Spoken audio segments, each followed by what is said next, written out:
Demişəm, get paylaş, əziyyət çək, yaxşı demişəm, yenə də deyirəm hamıya, haqqımı hallı eləyirəm. Mənim videomu paylaş, oradan nə qazandın, get o ailələrin haqqında elə. Ona heç kim etsin deyə bilməz.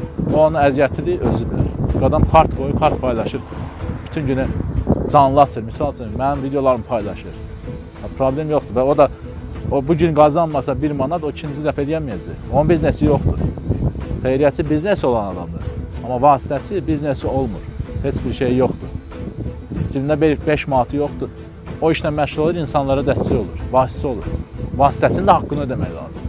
Bu normal bir şeydir. Dinimizdə də var. O vaxtlar da var idi. Sədəqə yığanlar, fitrə yığanlar, zəkat yığanlar. Onu eləyirsə, o işlə məşğulsa, o işin əhlidirsə, onların haqlarını ödəmək lazım. Başa düşdünüz? Boş-boş şeylər danışmayın. Haqqında da boş-boş şayə yazan namusunuz varsa, gəlin görüşək də. Gəlin görüşək, mən kiməm, sən kimsən. Özünüzə hörmət edin.